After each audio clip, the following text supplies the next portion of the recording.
And Calka. Hopefully I'm pronouncing that correctly. Hey, Mike, how are you? Good. This caught my eye. In fact, I put it on MITech News about a week or so ago. We're always happy to see more green energy coming online. And what you guys at DTE Energy have done is you turned on, as it were, your Meridian Wind Park, which is up in where Matt and I were talking about that Saginaw Midland area. Is that where it's at? That is correct. Yep. Okay. And something in the neighborhood of it can power 80,000 homes when it gets up to full speed or full capacity or whatever? Correct. Okay, cool. I wanted to make sure I had that right. Yep. So let's talk a little bit more about that. I imagine, particularly up in that area, I don't get up in there very much, but when I do drive up there, I'm amazed at the amount of wind farms there are up there. So talk a little bit about that. Yeah. So when we develop any renewable project here at DTE, you're really trying to optimize the cost of that project, right? Since you know your customers are going to be the off-takers of it, you want to really maximize the generation of any facility, whether it's wind or solar. That area of Michigan, through the Midland, Saginaw County, through the thumb, you do not get any better wind profile in the state as you do through that geographic area. So the journey for the Meridian Wind project started 3, 4, 5 years ago. And, we've been methodically developing this project. It starts with getting the land, getting the communities to approve the development, and then just massive amounts of construction.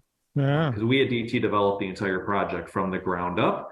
So we were responsible for every aspect of the development of that particular wind park. So how many wind turbines are involved in this particular installation? This wind project, it's sizable. It is the largest wind park in the state. When you think about capacity, we use the term megawatts. It's 225 megawatts. Wow. And to generate or to have that amount of capacity requires 77 turbines in total, spread across 3 townships and spread across Midland and Saginaw counties. And these are not exactly little towers, a couple 100 feet tall or something in that neighborhood? Absolutely. Yeah, these are a few 100 feet tall. The latest technologies for wind turbines, they're north of 400 to 500 feet tall. Because as you can imagine, as you go further and further from the ground up into the atmosphere, wind speeds are a bit higher. So yeah, you're going to see these continue to grow.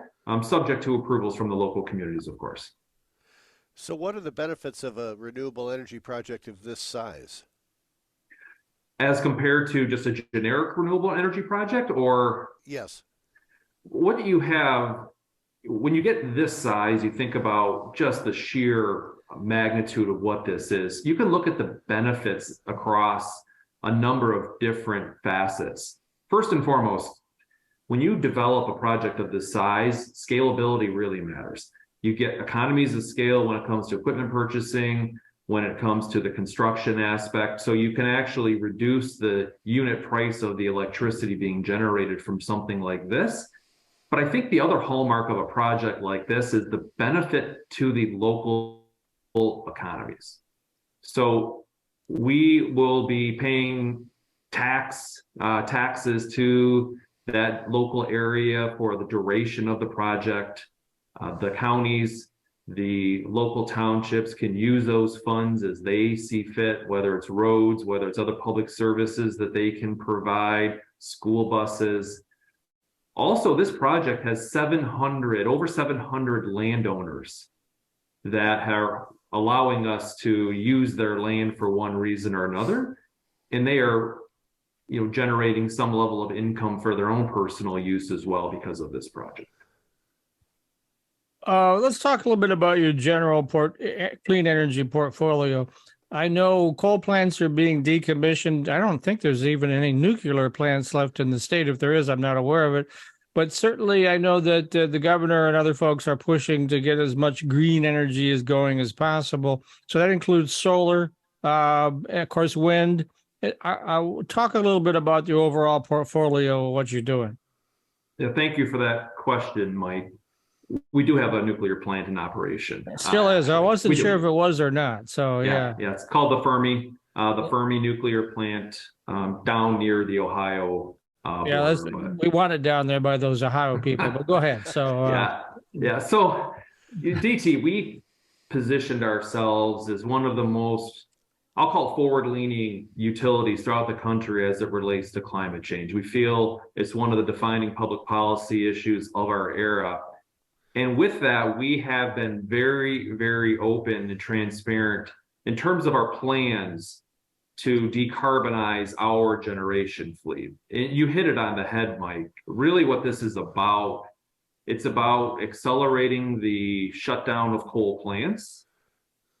You are replacing that generation with renewable technologies like wind, like solar.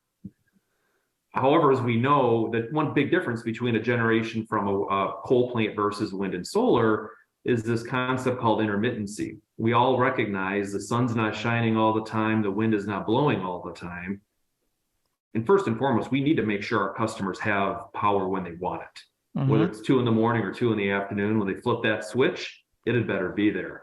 So batteries are going to become a massive, massive part of our decarbonization agenda. Every 5 years, we have to file what's called an integrated resource plan, an IRP for short, where we produce documentation that states what our overall decarbonization is going to look like. We then work with a number of stakeholders here in the state to eventually finalize what that plan, and then again, every 5 years, you iterate on that plan. The plan we published late last year indicated we are going to be building another 15,000 megawatts of renewable energy by the early 2040s. Doing so will allow us to retire all of our coal plants.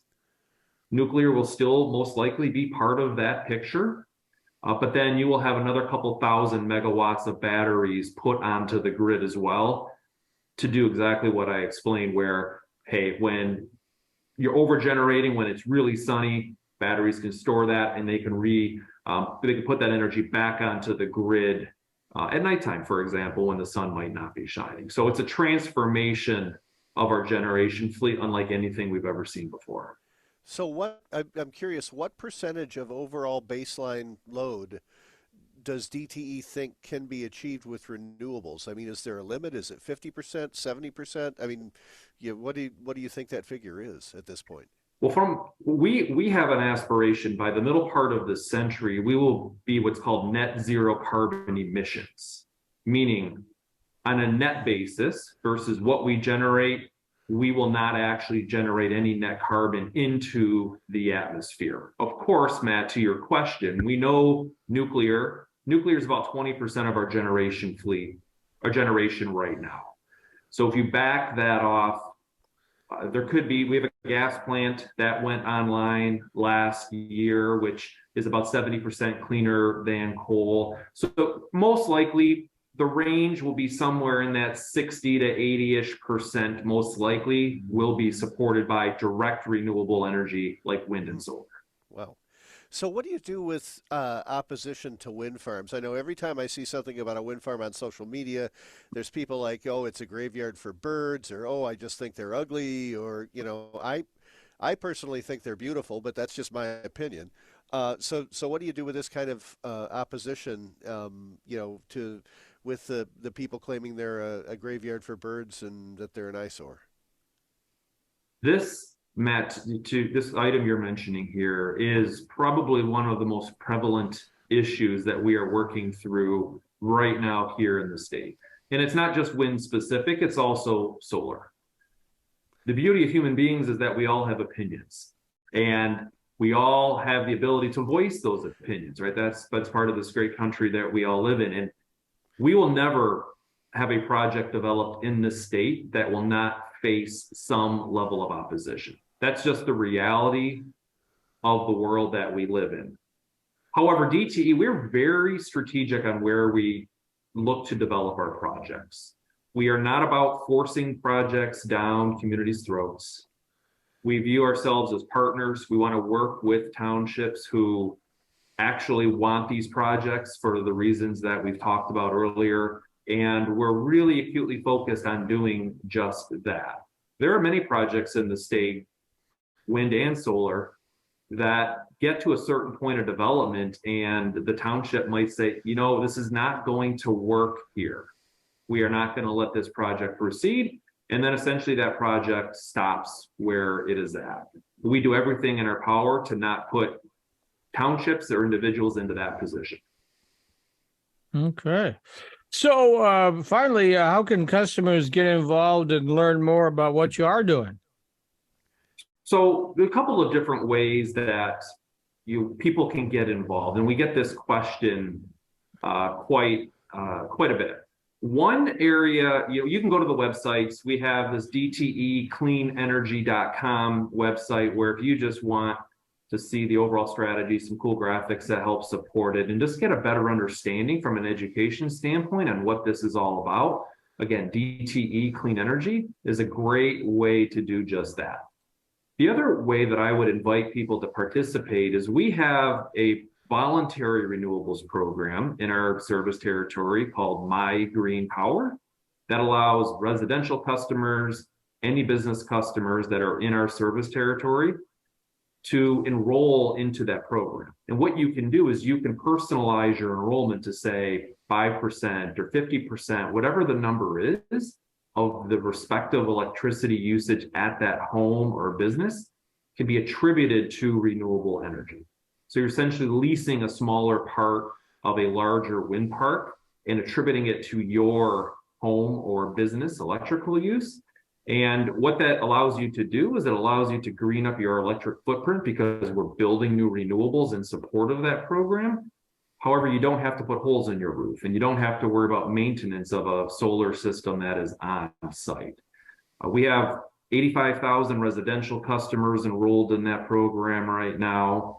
The likes of Ford Motor Company, General Motors, University of Michigan, Governor Whitmer has enrolled the state of Michigan buildings into that program as well. So it's been a huge success. It demonstrates this state's recognition of climate change, but also it speaks to the desire of people to do something about it. And participating in a program like My Green Power is a great way to do just that. And people can learn more about that program by simply going to the website, mygreenpower.com. That's MIGreenpower.com.